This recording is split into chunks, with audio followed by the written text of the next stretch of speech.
Como a gente já falou, eu até passei aqui, sempre que possível a gente vai reutilizar o material. Tudo que eu cortei eu utilizo para aterro, quando isso é possível. No diagrama que a gente vai fazer na próxima aula, a gente vai verificar essa situação. Quando que o corte não serve para ser usado como aterro? Porque a gente já falou no início. Quando é rocha, eu não uso rocha em aterro. Se eu tiver rocha, eu mando britar, se der, para usar na pavimentação ou para usar como fundação. Por exemplo, a marginal, a pista central da marginal. Apesar de ali na pista central, se vocês lembrarem, era um gramado, tinha suporte, era bonitinho. Só que no rio do lado, ou seja, embaixo é uma área não muito boa. Então, quando executaram a pista central, uns 2, 3 anos atrás, teve uma escavação de quase 2 metros ali. Porque tem que remover aquele material todo de baixo, que é o material do rio. Removeu o material, aí eles fizeram uma fundação de rocha para não adensar.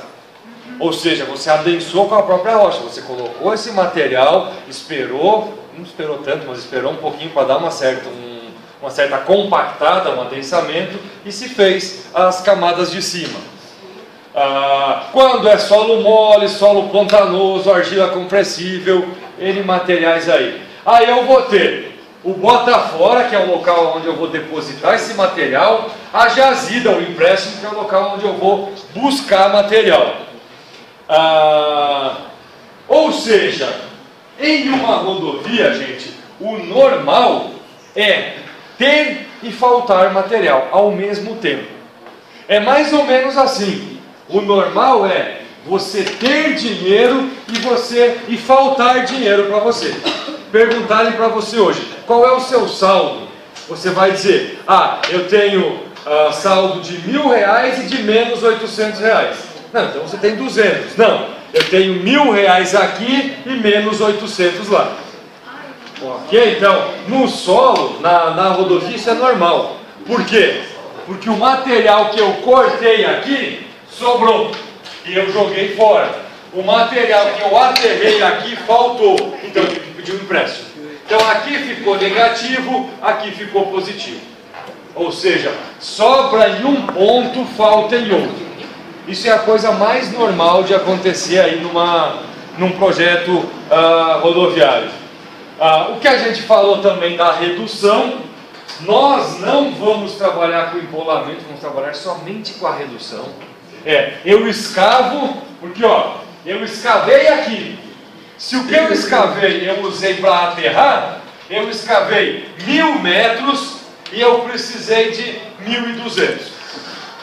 Ok? Então o transporte, como eu transporto interno na obra, isso não é importante aqui. É importante se sobrar muito material.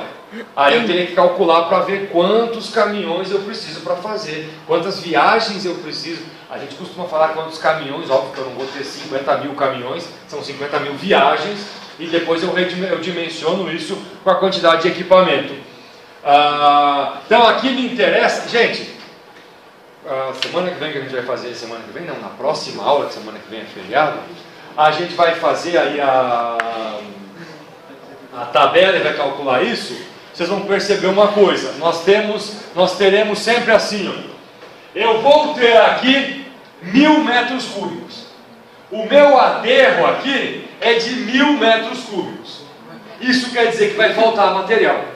Como assim? Se eu corto 1.000 e se o aterro lá tem 1.000, por que vai faltar? Porque aqueles 1.000, quando eu compactar, vão reduzir. Vai ter uma redução.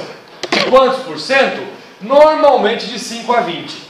Aqui a gente trabalha com valor de redução informado. Porque para calcular a redução eu preciso conhecer o material, pegar a mecânica dos solos, fazer granulometria, todos os ensaios para saber quanto ele reduz, com a energia de compactação que eu quero. Então, eu vou fazer a escavação aqui, eu vou lá, coleto o material, mando para o pessoal de laboratório, para o pessoal de solos, eles fazem os ensaios e me devolvem. Esse solo reduz 8%. Então eu trabalho com 8% que me foi fornecido por laboratório. Óbvio que não é bem assim, porque é tudo uma coisa integrada, né, gente? Você vai para o laboratório e você descobre, inclusive, que tem materiais distintos, cada um com uma compactação diferente. Ou cada um com uma redução diferente.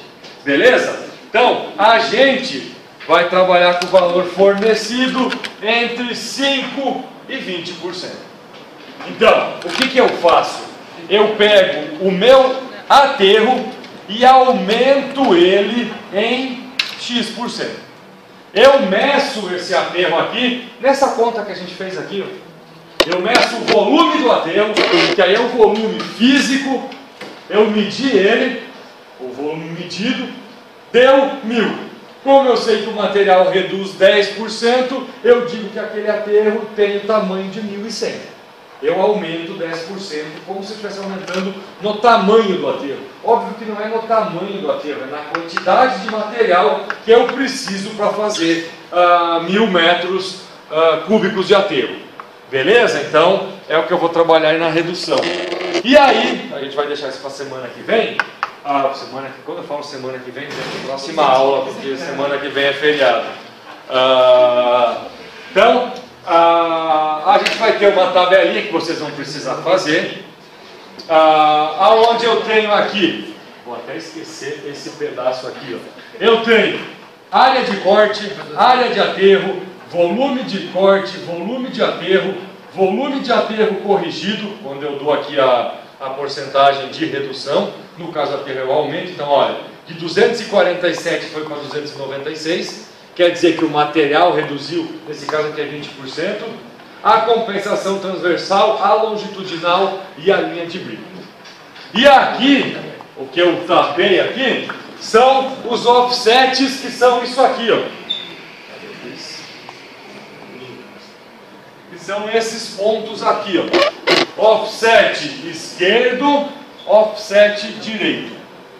Aonde o terreno encontra o talude, ou aonde o talude encontra o terreno. Onde eu volto a ter terreno natural.